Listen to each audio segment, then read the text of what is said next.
अस्सलाम वालेकुम, आप देख रहे हैं प्रोग्राम न्यूज़ फीड। मैं हूं मुर्तज़ा डार। प्रोग्राम में आज हम 3 मौज़ूआत पर बात करेंगे। पहला मौजू जिस पर हम बात करेंगे उसका ताल्लुक इक़्तिसादियात से है, यानी इकॉनमी के minister, finance minister of Pakistan जनाब शौकत तरीन ने आज मीडिया से गुफ्तगू की और उसमें एक रिपोर्ट पेश की। उसका खुलासा, उसका लुब-ए-लुबाब उन्होंने ये दिया कि हुकूमती इशारिये, एदाद व शुमार, इंडिकेटर्स इस चीज़ की तर्जुमानी कर रहे हैं कि हुकूमती इस वक्त पॉलिसीज़ का ही शाखसाना है कि इकॉनमी हमारी, मईशत हमारी ट्रैक पर आ चुकी है, मामलात कंट्रोल में हैं, मुल्क के अंदर तरक्की और खुशहाली बहुत करीब है। साथ ही साथ उन्होंने इसका भी जिक्र किया कि आने वाले साल में जो जीडीपी की शरह है उसमें इजाफा होगा। लगभग 5 के करीब जीडीपी हम अगले साल उम्मीद लगाए बैठे हैं। हुकूमती इशारिये क्या कह रहे हैं, ग्राउंड रियलिटीज़ क्या हैं, लोगों के रोज़गार का क्या सिलसिला है, हालात किस जानिब बढ़ रहे हैं, दाल, दलिया, रोटी, चीनी, आटा की कीमत कहाँ पर इस वक्त खड़ी है, हम इस पर बात करेंगे। उन्होंने जो कहा सो कहा, हम ये जानेंगे कि ग्राउंड रियलिटी क्या है। दूसरी आज जिस चीज़ पर हम बात करेंगे वो है इलेक्ट्रिसिटी लोड शेडिंग। बहुत सारे घर हैं, बहुत सारे शहर हैं, बहुत सारे कस्बे हैं, बहुत सारे कबीले हैं, बहुत सारे गांव हैं जहां पे इस वक्त बिजली कई घंटे गायब है।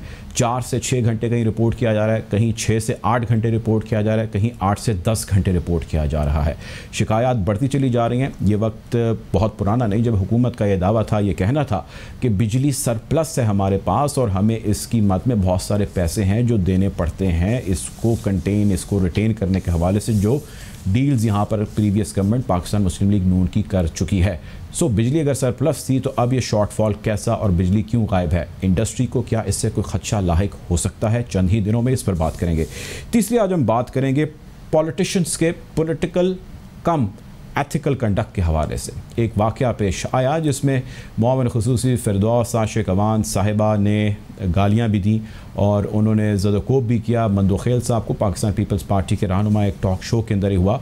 इसके जवाब में उनका ये कहना था कि उनकी ज़ात पर हमले किए गए, उनको मेलाइन किया गया, उनके वालिद को गालियाँ निकाली गई और इस हद तक गुफ्तगू आ गई जो कि नहीं आनी चाहिए थी। जो क्लिप सोशल मीडिया पर और मीडिया पर वायरल हुआ वो वन साइडेड है, वो सिलेक्टेड है, मामला ऐसा है नहीं जैसा पेश किया जा रहा है। ये कहना था फिरदौस आशिक अवान साहिबा का। बहरहाल आज हम डिबेट इस पर करेंगे और ये करेंगे डिबेट के होना क्या चाहिए। ये डिबेट नहीं करेंगे कि फिरदौस आशिक अवान साहिबा ठीक थी या मंदोखेल साहब ठीक थे। इस गेम में हम नहीं जाएंगे या इस ब्लेम में भी हम नहीं जाएंगे और इसके सोल्यूशन में भी नहीं जाएंगे। हम सिर्फ और सिर्फ बात ये करेंगे कि जो पब्लिक लीडर्स हैं, जिनको पॉलिटिकल लीडर्स या पॉलिटिशियंस कहा जाता है, जिसको बहुत सारे लोग जिसका इंतखाब करते हैं, उसकी बर्दाश्त में कमी क्यों होती चली जा रही है। और ये कोई पहला वाक़या नहीं, इससे कबल सैकड़ों वाक़यात हैं जिसमें हमारे पॉलिटिशियंस एक दूसरे के साथ यूँ दरअंदाजी, यूँ लड़ाई करते दिखाई देते हैं। जब पॉलिटिशियंस जो कानून बनाने वाले हैं वो इस किस्म की हरकत कर रहे हैं तो कानून को हाथ में लेना आवाम के लिए या फ़ैसले सड़क पर करना आवाम के लिए क्यों मना है। इस पर भी आज के प्रोग्राम में बातचीत करेंगे और जानने की कोशिश करेंगे कि ये सारा मामला है क्या। गुफ्तगू का बाकायदा आगाज़ करते अपने मेहमान होते हैं, लेकिन उससे कबल एक मुख्तसर सी ब्रेक है। Take a break.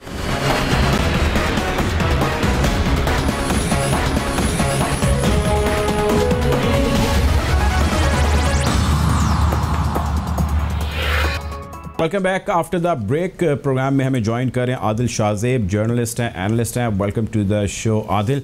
सबसे पहले मैं चाहता हूँ आज हम जिस मौजू पर बात करें उसका ताल्लुक एथिक्स से और एस्थेटिक्स से भी है। आपने देखा होगा तमाम सोशल मीडिया और टीवी के ऊपर ये खबर गर्दिश कर रही है। फिरदौस आशिक अवान साहिबा के हवाले से कल एक निजी टीवी चैनल में मौजूद थी, टॉक शो के अंदर मामलात हाथापाई तक चले गए। ऐसे कई वाक़यात हैं जो हमारी तारीख़ में हम देखते हैं, हमें मीडिया के ऊपर नज़र आते हैं। मेरा सवाल आपसे ये है, मैं इसकी डिबेट में नहीं जाना चाहता कि गलत कौन था, ठीक कौन था। मेरा सवाल ये है कि जितनी पॉलिटिकल फिगर्स हैं, जो पब्लिक लीडर्स हैं, ज़ाहिर है ये पब्लिक को लीड कर रहे हैं, लोग इनकी तरफ देखते हैं, ये किस किस्म का कंडक्ट और ये कैसा मैसेज है जो लोगों को दिया जाता है? देखिए, इस पे बड़ा सिंपल सा इसकी सोल्यूशन है और वो ये है कि जब आपको पता हो कि प्रॉब्लम कहाँ पे लाई करता है, जब आप प्रॉब्लम को आइडेंटिफाई कर लें तो फिर उसकी सोल्यूशन मुश्किल काम नहीं है। और मेरे ख्याल में before we go and blame politicians, सबसे पहले मुझे और आपको बहैसियत जर्नलिस्ट और एंकर अपने आप से एक सवाल पूछना चाहिए कि हम जिन लोगों को अपना प्लेटफॉर्म दे रहे हैं, क्या वो हमारे शो में आने के काबिल भी हैं अपने पिछले कॉन्डक्ट की वजह से या नहीं है। दूसरा ये कि जब एक मैसेज आ जाता है जिस तरह कल हमने देखा अनफॉर्चुनेटली कि फिरदौस आशिक अवान और मंदू खेल साहब एक दूसरे को लिटरली गालियां निकाल रहे थे और ऐसे ही इतना दूर चले गए जो नहीं जाना चाहिए। तो यहाँ पर बहैसियत जर्नलिस्ट या एंकर, चूंकि फ्लोर हमारे पास होता है, ये हमारा प्रोग्राम है, हमारा स्टूडियो है, यहाँ पे मैं एक्सपेक्ट कर रहा था कि जावेद चौधरी साहब ऐसे इंटरप्ट करें कि वो ब्रेक पे चले जाएं, ये मामला वहां पे खत्म कर लें। दूसरा, जब उन्होंने अपनी तरफ से कोशिश की होगी वो नहीं हुआ, लेकिन यहाँ पर हम एंकर्स जो हैं वो फंस जाते हैं रेटिंग्स में, टीआरपी के चक्कर में कि जी मेरे प्रोग्राम में लड़ाई हो जाएगी, मेरी रेटिंग अच्छी आ जाएगी, मेरे क्लिप वायरल हो जाएंगे। ये वो एटीट्यूड है, ये वो अप्रोच है जो कि मुझे और आपको बहैसियत जर्नलिस्ट डिस्करेज करना भी चाहिए और सबसे ज्यादा ब्लेम हमें खुद को देना चाहिए। कल देखिए, जब प्रोग्राम के बाद जब फिरदौस आशिक अवान ने फिजिकली असॉल्ट कर दिया मंदू खेल साहब को, और overall very fair to him कि मंदू खेल साहब का कॉन्डक्ट कदरे बेहतर उसमें लगा, क्योंकि उनका अगर एक बंदा आपको फिजिकली असॉल्ट कर दे, चाहे वो मर्द हो खातून हो, हमारे माशरे में ये है कि जवाब देना हम लोग जरूरी समझते हैं। उन्होंने उनको जवाब नहीं दिया। लेकिन सबसे बड़ा सवाल यहाँ पे जो बनता है वो फिरदौस आशिक अवान के कॉन्डक्ट पे नहीं बनता। उनका कॉन्डक्ट तो हम सबको पता है, ये कोई पहला एपिसोड नहीं है, या मंदू खेल साहब जितना वो हो गए थे। वो सवाल जो बनता है वो जावेद चौधरी साहब से बनता है कि आपके स्टूडियो में अगर लड़ाई हो जाती है और वो ऑफ कैमरा होती है और चंद मिनट के बाद उसकी वीडियो आ जाती है, वो वायरल हो जाती है, तो कम से कम आप ये तो इंश्योर करवा सकते थे, अगर आप लड़ाई नहीं रुकवा सके, ये तो इंश्योर करवा सकते थे कि वीडियो एक ही दम जो है, this is completely unprofessional, unethical. इसमें जो भी, चाहे उनका स्टाफ हो, चाहे उनका स्टूडियो स्टाफ हो, या उनकी अपनी मर्जी से आई है, फिर तो और भी बुरी बात है। तो इसमें सबसे जो मेरे लिए यहाँ पर टेक अवे है वो ये है कि बहैसियत एंकर हमें ये इंश्योर करवाना चाहिए कि एटलीस्ट अगर एक एपिसोड हो भी गया है तो यार ये तो बिल्कुल कंप्लीटली अनएथिकल है कि अच्छा आदिल, एक चीज मुझे बताइएगा, आपने बहुत सारे लोगों के इंटरव्यूज़ किए हैं और बड़े लोगों के भी इंटरव्यूज़ किए हैं।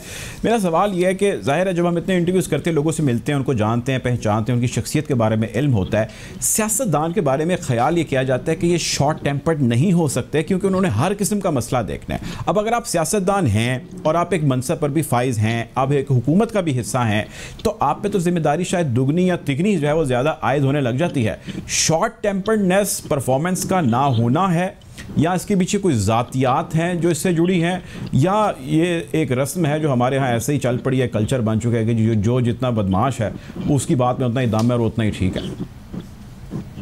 देखिए, जो फिरदौस आशिक अवान साहिबा हैं वो मुशीर इत्तलात हैं, उन्होंने जो किया उसकी कोई जस्टिफिकेशन नहीं है। डेफिनेटली जिम्मेदारी ज्यादा उन पे बनती थी, उन्होंने थोड़ा सा जो है वो सब्र का मुजाहरा करना था। अगर मंदू खेल साहब उन्हें जवाब दे भी रहे थे या उन्हें उकसा भी रहे थे, तो बहैसियत मुशीर इत्तलात उनको अपने कॉन्टेक्ट से ये शो करना है कि उनकी जो चॉइस है, बहैसियत मुशीर इत्तलात इमरान खान साहब की चॉइस है ना, तो उन्होंने कल जो क्वेश्चन मार्क खड़ा कर दिया है वो खुद अपने वजीर आजम की चॉइस पे खड़ा कर दिया है कि आप ऐसे लोग, आप देखिए, इख्तिलाफ राय बर्दाश्त करना जो है वो सबसे ज्यादा हुकूमत का फर्ज होता है। आप इख्तिलाफ राय बर्दाश्त करना, तो देखिए आप तो उन्हें जुबान से जवाब भी नहीं दे रहे, आप तो हाथ उठाने पे आ गए हैं। मतलब पाकिस्तान की तारीख, मेरा नहीं ख्याल कि कोई भी वजीर इत्तलात या मुशीर इत्तलात इस तरह से आउट ऑफ द वे उन्होंने जाके और एक टीवी स्टूडियो में एक सीनियर गालियां दी हैं, थप्पड़ मारे हैं, हाथ उठा दिए। हाँ, तो मेरे ख्याल में ये तो बिल्कुल no two opinions about it कि उन्होंने जो एक रिस्पॉन्सिबिलिटीज का एक दायरा होता है, कुछ जिम्मेदारियां होती हैं बहैसियत मुशीर इत्तलात, उन्होंने उसको तो डेफिनेटली क्रॉस किया है। लेकिन अच्छा, इस पे उनका कहना यह है, वो कहती है कि ये वीडियो लीक की गई है, ये वीडियो सिलेक्टिव है, ये वीडियो दुरुस्त नहीं है, ये उनका अल्फाज हैं। वो कहती हैं कि मुकम्मल वीडियो दिखाई जाए तो हकायक सामने आ जाएंगे। वो साथ ये भी कहती हैं कि मंदोखेल बदकलामी और धमकियों की वजह से मुझे इंतहाई कदम उठाना पड़ा, मेरे वालिद के हवाले से गलत अल्फाज जो है वो इस्तेमाल किए गए इनकी जानिब से। ये वो इसका रिबटल दे रही हैं। देखिए, मैं आपको एक बात सिंपल बता दूं, मंदू खेल साहब ने जो भी कहा था, there is absolutely no justification for physically assaulting somebody. कोई आप किसी पे हाथ उठा रहे हैं, उन्होंने आपको गाली दी, आपने भी गाली दे दी, बात यहाँ पे खत्म हो जानी चाहिए थी। और ये वीडियो जो है ये सिलेक्टिव है या सिलेक्टिव नहीं है, पहले तो ये बाहर नहीं आनी चाहिए थी। अगर बाहर आ भी जाती तो अब जावेद चौधरी साहब को चाहिए कि कम से कम ये खुद ही जो है वो सारी फुटेज रिलीज कर दें, लेकिन absolutely there is no justification, जो कि फिरदौस आशिक अवान साहब। ठीक है, अच्छा सर, अब आगे बढ़ते हैं आदिल, यहाँ पे ये है, आगे बढ़ते हैं। मैं ये जानना चाहता हूँ कि दो बड़ी और अहम बातें, दोनों पे मैं आपका मौक़िफ़ लेना चाहता हूँ। पहली बात है इक़्तिसादियात के हवाले से। इक़्तिसादियात मेरी तो बहुत टेक्निकल एक्सपर्टी नहीं है, लेकिन जो शौकत तरीन साहब ने आज प्रेस कॉन्फ्रेंस की, उसका लुब्बे लुबाब या उसका ख़ुलासा ये है, economy is back on track, तमाम मामलात खुश उसलूबी से हल हो रहे हैं और तमाम राइट अप्रोचेस ली जा रही हैं। और ये उसी किस्म की हमें लगी जिस तरह एक नया वज़ीर ख़ारजा, जब भी कोई हमारे यहाँ इतने बदल चुके हैं, जब वज़ीर ख़ज़ाना आता है तो वो आके एक वेलकमिंग स्पीच देता है और कहता है कि जी सब ओके की आवाज़ है। और साथ ही उन्होंने ये कहा कि जी हम अब महंगाई हमारा मेन मसला है और अब हम इस पे काम कर रहे हैं और मज़ीद इंशाल्लाह करेंगे। सो यूँ लगा जैसे कि महंगाई को अब टेकअप मामले को कर लिया गया है। आम शख्स की ज़ुबान में मैं ये जानना चाहता हूँ कि ये मैं हुकूमती इदाद-ओ-शुमारी को मैं ये नहीं कहता कि ये गलत है, मैं कहता हूँ चले जी ये ठीक है। आम शख्स की ज़िंदगी पे इसका असर कब पड़ेगा? आपने बहुत रिपोर्ट किया है, इस मामले को करीब से देखा भी है, क्या अंडरस्टैंडिंग है आपकी? देखिए, आज जो इकोनॉमिक सर्वे तरीन साहब ने किया उसमें मुझे दो प्रॉब्लम्स लगे। एक तो चले इट्स अ गुड न्यूज़ कि वो कह रहे हैं प्रोजेक्टेड ग्रोथ जो है वो 4% से भी आगे हमारी ग्रोथ बढ़ जाएगी। ये तो चले आने वाला वक्त साबित कर देगा। लेकिन उन्होंने दो बातें कही हैं। एक तो उन्होंने ये कहा है कि जी कोविड के वक्त जो तकरीबन 2 से 2.5 करोड़ पाकिस्तानी बेरोजगार हो गए थे इस थर्ड वेव के आने तक, वो दोबारा से बरसरे रोजगार हो गए हैं। अब इसकी मुझे समझ नहीं आती। मेरी आज हफीज पाशा साहब से भी बड़ी तफसीली बात हुई, वो अभी भी ये समझते हैं कि तकरीबन 50 से 60 लाख लोग जो कि कोविड में बेरोजगार हो गए थे वो अभी तक बेरोजगार हैं। तो ये बड़ा एक अलार्मिंग है कि गवर्नमेंट ये दावा कर रही है कि वो सारे जो हैं वो बरसरे रोजगार हो गए। दूसरा जो तरीन साहब ने आज दावा किया वो था इन्फ्लेशन का। उन्होंने ये दावा किया कि जी पाकिस्तान की जो महंगाई है उसका जो बैनुल-अक़वामी मार्केट में जो प्राइसेस बढ़ी हैं या जो इन्फ्लेशन आई है वो डायरेक्ट इम्पैक्ट पाकिस्तान पर पड़ा है, अदरवाइज पाकिस्तान में इतनी महंगाई नहीं आई। ये फिगर्स भी डिबेटेबल हैं। उसकी बड़ी वजह ये है कि हम जो खाने पीने की अशिया हैं, हफीज पाशा साहब के बकौल 10 से 15% हम बाहर से मंगवाते हैं। तो अगर आपकी खाने की 10 से 15% अशिया महंगी हुई हैं तो फिर तो कोई बात है। लेकिन अगर आप देखें तो कोई देखें ना, आटा हो, चीनी हो, घी हो, दालें हो, दालें तो चले हम बाहर से मंगवाते हैं, लेकिन आपका आटा और चीनी जो है वो तो ज़्यादातर पाकिस्तान में अपनी ही होती है। तो उनकी कीमतें जो हैं वो इतनी ज़्यादा कैसे बढ़ गई? बैनुल-अक़वामी मार्केट में तो इतनी नहीं बढ़ी। तो ये जो आदाद शुमार है। अच्छा, फिर तीसरा जो आज एक और दावा किया गया कि जी हमने तकरीबन 400-500 अरब रुपए जो है वो चूंकि इंटरेस्ट रेट 13% से हमने कम करके 7% कर दिया है तो उससे हमें बचत हुई। लेकिन गवर्नमेंट ये नहीं कह रही कि ये आपकी हुकूमत थी तहरीक इंसाफ की जो कि शरह सूद को 6% से 13.25% पर ले गई और उसी को कम कर दिया। पाकिस्तान को मेरे पास टाइम जो दावे हैं, टाइम की थोड़ी सी कमी का सामना। मैं आखिरी क्वेश्चन आपसे करना चाहता हूँ। मैं चाहता हूँ थोड़ा सा प्रिसाइज आप इसका आंसर दीजिए। That is about load shedding. हुकूमत ने दावे किए, बातें की और उन्होंने कहा जी हम तो एक्सेसिव मेगावाट्स जनरेट कर रहे हैं। अब 6 घंटे, 8 घंटे, 5 घंटे आपके सामने हैं, आप मुझसे ज़्यादा बाखबर हैं। क्या हो रहा है, क्या चल रहा है? आउट ऑफ कंट्रोल है मामला या कंट्रोल में आ जाएंगे? देखिए, मेरा ये ख्याल है कि ये जो हुकूमत दावा कर रही है कि अगले 2-3 दिनों में मामला ठीक हो जाएंगे, अगले 2-3 दिनों में ये मामला ठीक नहीं होंगे। मुझे ये लग रहा है कि जून के एंड तक ये लोड शेडिंग इतनी बढ़ जाएगी कि जो हमारी इंडस्ट्रीज हैं वो उससे इफेक्ट होना शुरू हो जाएंगी। उसकी वजह ये है कि हुकूमत ये दावे तो करती रही कि सरप्लस बिजली है हमारे पास, लेकिन अब और उस पर हम कैपेसिटी पेमेंट भी दे रहे हैं और नून लीग इस सब कुछ की जिम्मेदारी है। नून लीग ने भी ब्लंडर्स किए हैं और उनका सबसे बड़ा ब्लंडर ये था कि उन्होंने जो डिस्ट्रीब्यूशन और लाइन जो वहाँ पर इन्वेस्टमेंट नहीं की कि बिजली पैदा की, लेकिन बिजली आप आवाम तक कैसे पहुँचाएंगे उस पर इन्वेस्टमेंट नहीं की। लेकिन ये कहना कि जी बिजली हमारे पास सरप्लस है, तो कहाँ गई आपकी वो सरप्लस बिजली? आज आपकी जो आप लोड शेडिंग आपने शुरू कर दी और आप कहते हैं कि ये 2-3 दिनों का मामला है। आज से 10 साल पहले जो बिजली के लोड शेडिंग के हालात थे वहीं उसी जानिब चीज़ें जाती दिखाई दे रही हैं। गवर्नमेंट के लिए कंट्रोल करना इंतहाई ज़रूरी होगा, वरना इंडस्ट्री पे भी इसका असर होगा। बहुत शुक्रिया जी, हमारे साथ आदिल शाहज़ेब थे, जर्नलिस्ट एनालिस्ट। आपके वक्त बहुत शुक्रिया। प्रोग्राम में वक्त हो चाहता है एक ब्रेक का, ब्रेक की जाने पड़ेंगे।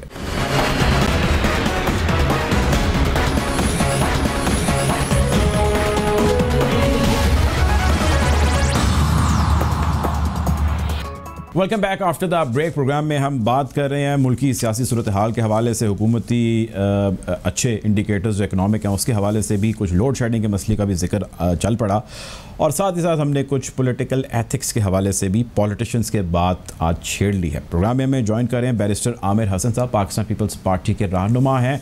Welcome to the programme barrister साहब। बैरिस्टर साहब, सबसे पहले मैं चाहता हूँ कि आज हम पॉलिटिशियंस के हवाले से बात करें। कल पाकिस्तान पीपल्स पार्टी, आप ही की पार्टी के रहनुमा थे मंदोखेल साहब, एक निजी टॉक शो के हवाले से वीडियो वायरल हुई। कुछ पुरानी है थोड़ी सी वीडियो, लेकिन वो कल मंजर आम पर आई और इसमें हम सब ने देखा कि जिस तरह एक मंजरनामा था, मुआवन खुसूसी जो थी हमारी और तर्जुमान जो हैं फिरदौस आशिक अवान साहिबा। मैं not being part of any political party, मैं आपसे वैसे जानना चाहता हूँ कि जब आप तमाम लोगों को लोग पॉलिटिकल लीडर कहते हैं कि जी ये हमें लीड कर रहे हैं, पब्लिक लीडर हैं ये, तो लोग बहुत सारी हाई मॉरल ग्राउंड्स हैं जो आप लोगों से एक्सपेक्ट करते हैं कि आप लेंगे। जब पॉलिटिशियन इस चीज़ में फ़ेल हों तो लोग तो फिर किसी भी चीज़ के मजाज में कुछ भी कर सकते हैं, कानून को हाथ में ले सकते हैं सड़क पे। बहुत शुक्रिया। देखिए मुर्तज़ा साहब, बात आपकी दुरुस्त है। मेरे ख्याल से लीडर, सिर्फ मैं पॉलिटिकल लीडर की बात नहीं करूंगा, लीडर कोई भी हो किसी भी फील्ड में वो लीड करे तो वो एक रोल मॉडल होता है, और जो भी रोल मॉडल होगा उसे शाइस्तगी तो उसका पहला मेरे ख्याल से तरीका होना चाहिए गुफ्तगू का। और क्योंकि पॉलिटिशियन तो वो है, पॉलिटिकल वर्कर हो या पॉलिटिकल लीडर हो, वो तो मामलात को, नामुमकिनात को मुमकिन की तरफ लेके जाता है, और वो बातें जो हल पजीर होना जिनका मुश्किल हो, नागुज़ीर हो, हल करता है, और हल का तरीका हमेशा गुफ्तगू हुआ करती है। इसीलिए दुनिया के अंदर पॉलिटिकल सिस्टम के बगैर, पॉलिटिकल लीडरशिप के बगैर मुल्कों को चलाना नामुमकिन है। और अगर कोई पॉलिटिकल लीडर अपने उस बुनियाद को, अपनी उस एसेंस को, अपनी उस स्पिरिट को जो कि गुफ्तगू की है, उसे छोड़ के अगर तशद्दुद पे उतर आए और अगर बदजुबानी पे उतर आए, तो मैं तो उसे पॉलिटिकल वर्कर की डेफिनेशन पे समझता ही नहीं हूँ कि ये है। अब देखें, जहाँ तक बात की पाकिस्तान के अंदर, डार साहब आप सीरियस प्रोग्राम करते हैं, तो मैं आपकी खिदमत में ये अर्ज करूँगा कि पॉलिटिशियंस को अगर थोड़ा सा हम साइड पे रखें, एतराज़ दुरुस्त है कि पॉलिटिकल लीडर्स को ऐसा नहीं होना चाहिए, लेकिन जब आपका समाज इतना गिर जाए कि वहाँ पे तशद्दुद के साथ और बुलंद आवाज के साथ बताया जाए कि मैं सच, और सच्चाई गालियों के साथ, अब आपने जिसका जिक्र किया, मंदोखेल साहब एक सॉफ्ट स्पोकन आदमी है, अगर आपकी उनसे मुलाकात है तो बाकी सब लोग जानते हैं, लेकिन आप आपा फिरदौस आशिक अवान से भी वाकिफ हैं। मैं तो सर मैं इस बैरिस्टर साहब, मैं इस डिटेल में जाना ही नहीं चाहता कि सही बैरिस्टर साहब हैं या फिरदौस आशिक अवान साहब हैं। वीडियो मंजर आम पर आ गई और वीडियो देखने वाले ख़ुद इस चीज़ का फ़ैसला बखूबी कर सकते हैं।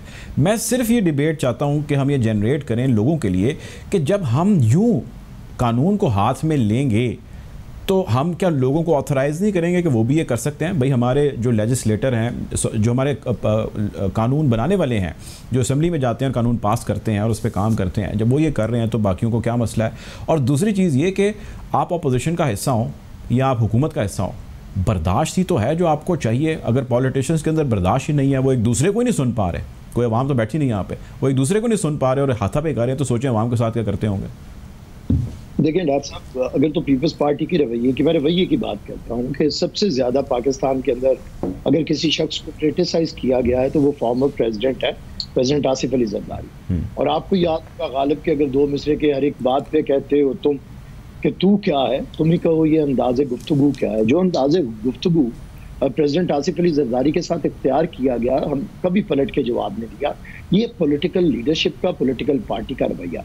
आपका ये तराज दुरुस्त है, लेकिन हम दोनों तरह लेते हैं। एक मामला ये है कि ऊपर से किसी का रवैया बुरा है तो नीचे समाज बुरा होता है, या फिर समाज में रवैया बुरा है तो ऊपर तक बुराई जाती है। मैं समझता हूँ कोई एक खराबी हो तो उसे दुरुस्त करना आसान होता है। पाकिस्तान के समाज का मसला इस वक्त ये है कि ये बुराइयां दोनों तरफ से चल रही, नीचे से भी यही तरीकाकार, आम आवाम के अंदर भी यही लहजे अप्रिशिएट होते हैं, आम आवाम के अंदर भी यही रवैये अप्रिशिएट होते हैं, और ऊपर से भी वही रवैये नीचे की तरफ आते हैं। अब ये वो जो सफर है मैं समझता हूँ पस्तियों का जो हमने शुरू किया है चंद दहाइयों के अंदर, कि सियासत में ये जो तू तकार आई है, सियासत के अंदर नाशाइस्ता रवैये आए हैं, सियासत के अंदर बद तहजीबी आई है, तो ये वजह ये कि हमारा समाज के फैब्रिक को जिस तरह उधेड़ के रख दिया गया है, उसके अंदर तो अब समझ नहीं आती। अब तो बात कह रहे हैं, लेकिन मैं समझता हूँ जब आप किसी स्पेसिफिक रवैये के ऊपर गुफ्तगू नहीं करेंगे, मसले का हल नहीं निकलेगा।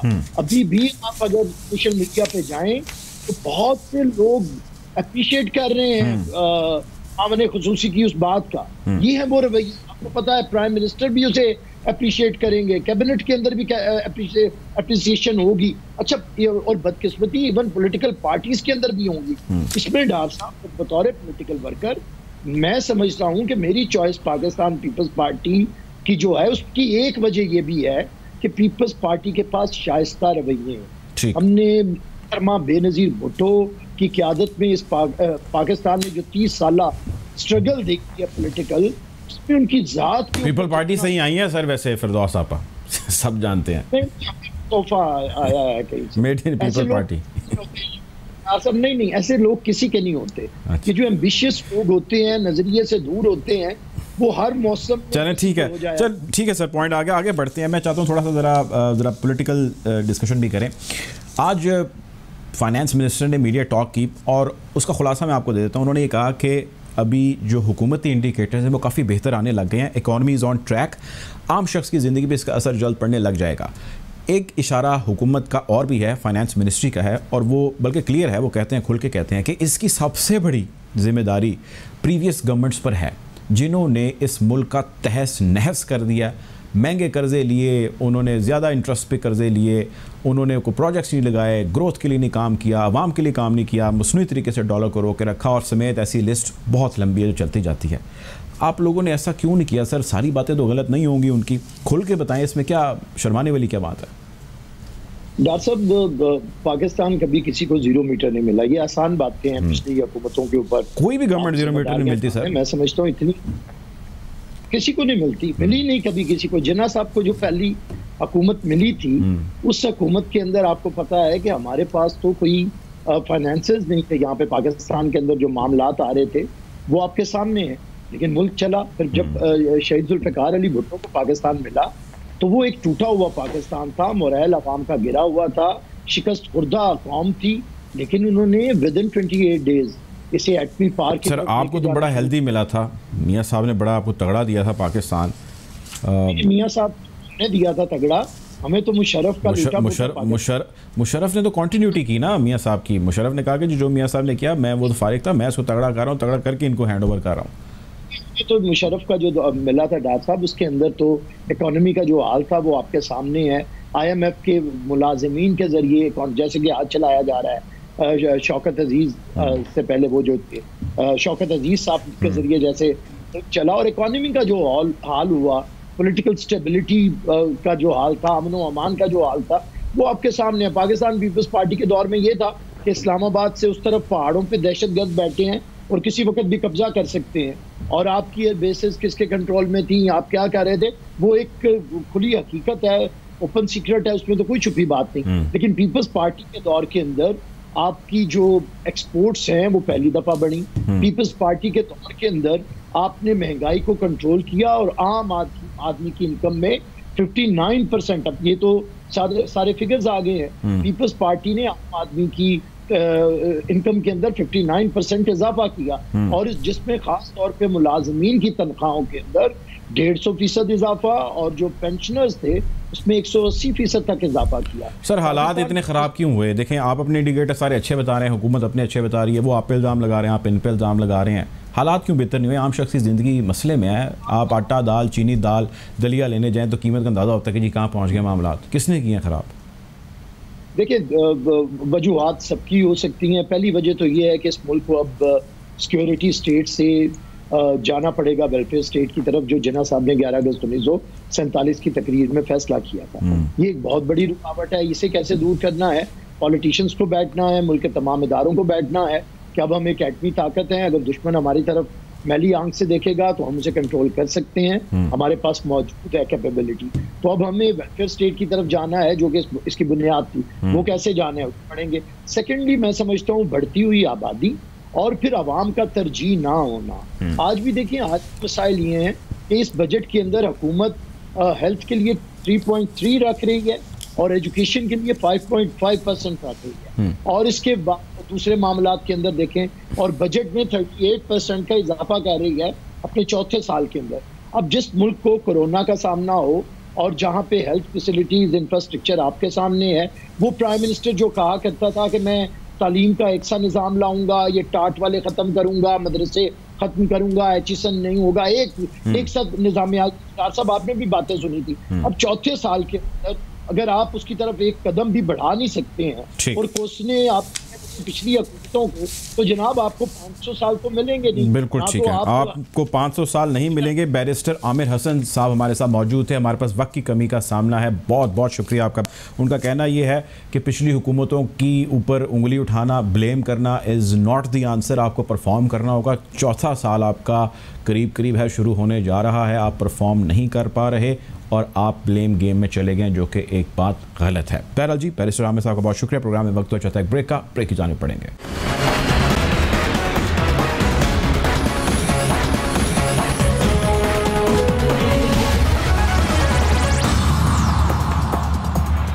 Welcome back after the break. Programme में आज हम बात करेंगे वज़ीर ख़जाना शौकत तरीन की मीडिया टॉक, प्रेस टॉक के हवाले से, जिसमें उन्होंने अच्छे हुकूमती इंडिकेटर्स का जिक्र किया, बैड पैचेस जो थे उसका भी जिक्र किया और उन्होंने मुख्तसर खुलासा हमें यह दिया कि चीज़ें बेहतरी की जानिब हैं और बहुत तेज़ी से हैं और इसी हुकूमत की पॉलिसी की वजह से हैं जिस को इसने अडॉप्ट किए रखा है। हमें प्रोग्राम में ज्वाइन करें सलमान शाह साहब, किसी तारुफ के मोहताज नहीं है, माहिर इक़्तिसादियात हैं, इकॉनमिस्ट हैं, आप जो चाहें इनको नाम दे लीजिए, लेकिन इनकी एक्सपर्टी इतनी है कि इस सारी इशू और इस चीज़ के ऊपर बड़ा मुफस्सल गुफ्तगू करते हैं, डिटेल एनालिसिस देते हैं। Welcome to the show Shah साहब।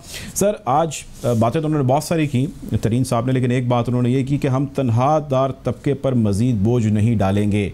सर, सवाल ये है कि जो ऑलरेडी डल चुका है बोझ, वो बेचारा उसके अंदर अपना गुजर बसर नहीं कर पा रहा, उसका दाल दलिया नहीं चल पा रहा, तो हुकूमत मज़ीद बोझ ना डाल के कोई आसान तो नहीं कर रही? नहीं, आई थिंक एहसान तो नहीं है, ये तो फ़र्ज़ है, क्योंकि अल्टीमेटली इकॉनमी जो है वो आम आदमी के लिए है और अगर वो इकॉनमी जिन हालात से हम गुजरे हैं उसमें तो आम आदमी के ऊपर वाकई बहुत बोझ पड़ा है, तनख्वाहदार तबके के ऊपर बोझ पड़ा है, सारी सेगमेंट्स जितने भी हैं सेगमेंट्स उन पे बोझ पड़ा है, तो उसका अजाला तो बहुत ज़रूरी है। अनफॉर्चुनेटली क्योंकि हम एक दिवालियापन से निकल रहे थे तो उसकी कीमत बहुत महंगी हमें देनी पड़ी, लेकिन अब वो दे दी है। तो अब जो है प्राइम मिनिस्टर का फोकस है कि जो कमज़ोर तबके हैं, जो गरीब तबके हैं, उनकी मदद करना हमारा फ़र्ज़ है। इसलिए उनको ना सिर्फ सपोर्ट करनी है, उनको उनके लिए रोज़गार भी बनानी है, उनके लिए बिजनेस भी वो करें, उनको क्रेडिट भी मिलना चाहिए, बैंक क्रेडिट मिलना चाहिए, एसएमईज़ को ज़्यादा से ज़्यादा फ़रोग़ देना चाहिए, ताकि ये ट्रिकल डाउन जो एक फ़िलासफ़ी है उसको आप ट्रिकल अप के साथ भी जोड़ें कि सबसे नीचे तबके को पूरी सपोर्ट दें। तो अब इसमें आई थिंक एक तो बहुत मेजर सोशल सिक्योरिटी की खर्चे हैं वो होंगे, डायरेक्टेड सब्सिडीज होंगी, फिर मिनिमम वेज का अनाउंसमेंट होगा, जो सरकारी मुलाजमीन हैं उनकी तनख्वाहों में इजाफा किया जाएगा ताकि वो कैच अप कर सकें, जो पीछे रह गए हैं वो आगे आ जाएं। तो ये सारी एडजस्टमेंट्स होंगी। अच्छा सर, अब मैं एक इसमें अगर मुझे इजाज़त दें मैं एक चीज़ ऐड शाह साहब इसमें करना चाह रहा हूँ कि आज तरीन साहब ने भी जिक्र किया कि महंगाई को रोकने की कोशिश कर रहे हैं और मज़ीद बेहतर करेंगे, ये उनके आज के जुमले हैं। जो चीज़ें आप जिनका इशारा कर रहे हैं, मैं इसमें 2-3 चीज़ें और ऐड कर देता हूँ। जिस तरह के आप जानते हैं जीडीपी लगभग 4 के करीब इस दफ़ा बताई गई, नेक्स्ट ईयर करीबन 5 के रिपोर्ट की जा रही है कि पॉसिबली इंशाल्लाह हो जाएगी। करंट अकाउंट जो सरप्लस है उसका भी जिक्र हुआ, प्राइम मिनिस्टर ने उसके हवाले से ट्वीट्स किए, जिक्र किया। आम शख्स का सर ना उसको इस समझ आती है, ना उसको इससे ताल्लुक़ है, ना वो ये जानता है। वो कहता है भाई मैं दुकान पर जाता हूँ, मैं चीज़ ख़रीदता हूँ, अंडे, डबल रोटी, दूध, दही, सब्ज़ी, गोश्त मुझे इतने का मिलता है और ये मेरी पहुंच से बाहर है, वो बढ़ता ही चला जा रहा है। अंडों की मिसाल आप ले लीजिए, कहाँ 70 और 80 रुपये पे थे आज से 1.5 साल पहले और अब 150 रुपये के करीब है। आम शख्स का सिर्फ ये कंसर्न है वो कब हल होगा। सर ये इशारियत तो एक तरफ ठीक, आम शख्स की ज़िंदगी का असर पड़ेगा। वही मैं बात कर रहा था ना कि जो अफेक्टेड लोग हैं, पर्टिकुलरली जिनको फिक्स्ड इनकम पे हैं या जो जिनका कारोबार पूरी तरह से इफेक्ट हुआ है, छोटे दुकानदार हों या इसी तरह SMEs हो, ये तमाम को सपोर्ट करना है। और अभी तक देखें, अगर आप इर्द गिर्द देखें, कोरोना की वजह से हिंदुस्तान का आप देख लें, वहाँ पे क्या हशर हुआ है, यूरोप का हशर, अमेरिका का हशर, वहाँ तो अब वैक्सीनेशन के बलबूते पे वो थोड़े से ऑपरेशनल हुए हैं, लेकिन उनकी इकॉनमी बुरी तरह मुतासिर हुई हैं। हमारे लोगों पे भी बहुत शदीद इफेक्ट आया है, इकोनॉमिक इफेक्ट, और हम पहले ही बड़े कमज़ोर थे और उसके ऊपर हमें और भी वज़न उठाना पड़ा, लेकिन अब उसका अजाला डेफिनेटली होने जा रहा है। दूसरी बात ये है कि जो एक हमारे लिए एक किस्म का सेफ्टी वेल्व था, वो ये था कि हमारी जो रेमिटेंसेस हैं इस दफ़ा इतनी ज़्यादा ओवरसीज़ पाकिस्तानी ने भेजी हैं कि तकरीबन 4,000 अरब रुपए का परचेसिंग पावर पाकिस्तान के अवाम की जेबों में आई है, और वो पाकिस्तान के हर शहर में आई है, हर कस्बे में आई है, हर देहात में आई है, और उसने भी बड़ा सहारा दिया है पाकिस्तान के गरीब अवाम को। और उसकी वजह से अगर आप देखते हैं कि अभी भी हमारे बाज़ारों में गहमा गहमी है, और सर्विसेज सेक्टर जो आपने देखा कि ग्रोथ कर रहा है, डिस्पाइट द फैक्ट कि बाज़ारों पे अभी लॉकडाउन भी हर जगह पे है, अभी शादी घर भी बंद हैं, अभी रेस्टोरेंट्स भी बंद हैं, फिर भी आपका सर्विस सेक्टर अब ग्रो कर रहा है। तो जैसे ही ये अमल जो है वैक्सीनेशन का थोड़ा सा और होती है, और ये गर्मी की वजह से कोरोना कुछ कम हो जाता है, ये बाज़ार खुलने शुरू होते हैं, तो ये भी एक ऑटोमेटिक रिलीफ होगी।